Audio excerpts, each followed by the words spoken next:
The Boston Celtics have been patiently waiting to fill their final roster spot, but with the deadline for players getting bought out and being playoff eligible being today, could the Celtics be linked to Otto Porter Jr.? We'll be diving in as this veteran is expected to get bought out, and reports are saying he is linked to the Boston Celtics. All of that and more on this episode of Celtics Digest. I'm Bruce Veliz. Before we dive in on all this great buyout news revolving around the team, 70% of our viewers are not subscribed, and would appreciate if you guys hit that big old red subscribe button, because there's thousands of you guys who watch our videos every single day who are not subscribed. We want to make sure you stay up to date on the daily Boston Celtics content and coverage like this. This is the place for you. Without further ado, let's dive in on all of this Celtics news as we explore talking about Otto Porter Jr. being the final roster spot potentially for this squad. Now, as I mentioned in the introduction, today is the deadline for players to get bought out by specific teams and still have eligibility to play in the playoffs. If a player is to be bought out after today, they will not be able to play for that team in the playoffs, but players can be signed up to the last day of the regular season. Therefore, if you see some players get bought out in the next couple hours and you do not see them signed for the next couple days, that is totally fine. They can wait in free agency and await what is happening, make their best decision, and join the team that they feel is best. But the Celtics, who do have their roster spot open and are potentially waiting for a guy to be freed up to help out the spot that they're looking for, Otto Porter Jr. could be that guy. If we want to dive in, look at this tweet from Evan Cedery. He says that Otto Porter Jr. is likely to agree on a buyout with the Utah Jazz before the March deadline. Porter has been away from Utah evaluating all his potential options, and multiple title contending teams are expected to pursue Otto Porter Jr. Now, obviously, he was traded in that Kelly Olynyk deal, kind of taken away from the Raptors, sent to Utah as he just didn't fit their way of building as they're going to a rebuild. Otto Porter Jr., an aging vet, didn't really necessarily fit their timeline. And in Utah, they're in the similar boat. Therefore, they don't want to keep a guy like Otto Porter Jr. on their roster. He wants to find himself to a contender and find his way to helping that contender compete. Now, late last night, there was some rumblings and a deleted tweet from Evan Cedery saying that the Celtics were possibly linked to nailing Otto Porter Jr., and that is what we're going to be breaking down today as we saw more and more tweets come out related to that. We have a tweet from Celtics Unite saying that the Celtics are top contenders to sign Otto Porter Jr. when the Jazz buy him out. We also have another tweet from NBA Stream saying that Otto Porter Jr. is expected to sign with the Celtics or Clippers once he is bought out by the Utah Jazz. Unfortunately, I could not get a screenshot of this Evan Cedery tweet because it was deleted 2 or 3 minutes after. In my personal opinion, I think that Otto Porter Jr., since he hasn't been bought out, they don't want the leaks coming out, and that tweet came out a little too soon, as Otto Porter Jr. probably didn't feel the comfortability, and those teams also didn't feel the comfortability. Once we see Otto Porter Jr. hit the market, which I do believe he will hit it today, we will see the aftermath of the Celtics and other teams being interested, possibly the Los Angeles Clippers. I saw the Phoenix Suns as well possibly being interested. But let's dive in and kind of look at how Otto Porter Jr. could help out this squad if he potentially is that 15th guy. If we want to look at Otto Porter's stats, we can see he's averaging 2.6 points, 1.9 total rebounds, and 0.5 assists on 42% shooting from the field, 35% shooting from three, and 100% shooting from the free throw.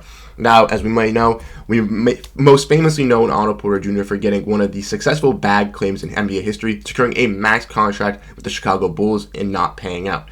Obviously, he did torch the Boston Celtics with the Golden State Warriors, playing a great veteran role for that Warriors championship team and being a stretch 3/4 and be able to guard up guys like Jayson, Tatum, and Jaylen Brown, but also be able to knock down that tray ball. Unfortunately, he was one of the catalysts that led the Celtics to not win their NBA championship, and that is kind of how I have feelings for him. Obviously, after that season, last year with the Raptors, he got injured, and this year he didn't really play that much with the Raptors because they didn't really necessarily need him. They wanted to play their young guys. He didn't really fit into their rotation. So a guy like Otto Porter Jr. hasn't been able to showcase his skills really this year, and he's getting a little bit older in age with some aging injuries.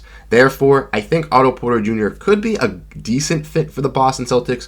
Playing that power forward / small forward position could be, another Sam Hauser insurance-esque guy. But in my honest opinion, I don't necessarily think that he is the perfect fit for the Boston Celtics. Let me know what you guys think on the comment section down below on your thoughts about Otto Porter Jr. But in my personal opinion, with the aging of him, I know he's only 30 years old, but he's getting a little bit older, and the fact that he has had some injuries to his ACL and to some knee areas with him experiencing a little bit more of age, I don't know if he's going to be moving at the right step that he was with the Golden State Warriors, and I don't think he's going to be that effective of a scorer. He could be an alright wing defender, help out in that regard. But we have a guy like Oshae Brissett that already is perfect in that role for the Boston Celtics. High energy guy, likes to get offensive rebounds. And he is a little bit younger, and I believe brings that extra oomph that the Celtics need compared to a guy like Otto Porter Jr. Another guy that's available on the buyout market that got bought out yesterday as well was Patty Mills, who I saw people mention in the comments as well. Patty Mills averaging 2.7 points, 1.1 total rebounds on 0.7 assists,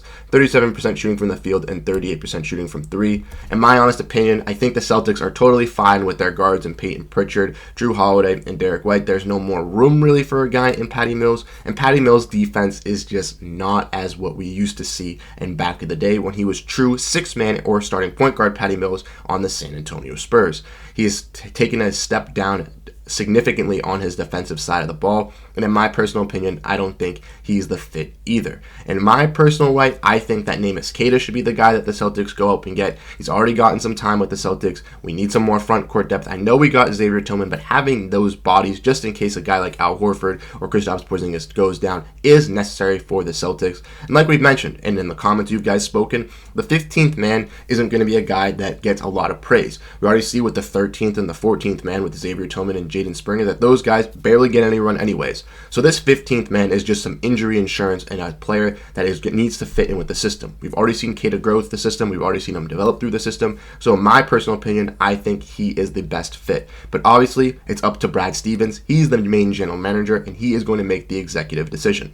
He obviously went out and got Kristaps Porzingis, Jrue Holiday, Xavier Tillman, Jaden Springer. He diced up this roster significantly from last year, and he knows what he is doing best. So if he thinks bringing up Neemias Queta as that 15th guy to ensure the Boston Celtics some front court depth is the best option, then I'm totally going to side with it. But if he feels that Otto Porter Jr. is going to bring some veteran experience to this Celtics squad as a locker room piece and could, be a wing depth help for the Celtics, as we are a little bit weak in that position. We have Jaylen Brown, we have Jayson Tatum, who are our star-studded players, but obviously after that, Sam Hauser and Oshae Brissett are our main two wing guys. You can consider Jordan Walsh as well, but he goes up and down through the G League. He's not going to be a steady guy for the playoffs, so maybe a vet big or vet wing in Otto Porter Jr. could be the right deal just to have as an extra body piece just in case we do have some injuries, or if the Celtics want to run some different lineups with Otto Porter Jr., they could successfully use him. But like I mentioned, let me know in the comment section down below what you think of the potential signing of bringing Otto Porter Jr.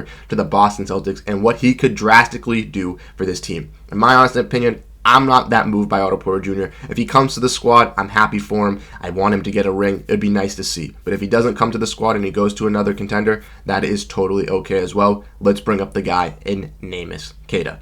Thank you guys so much for tuning into this episode here of Celtics Digest. I'm Bruce Veliz, and I'll catch you guys in the next video. Peace out.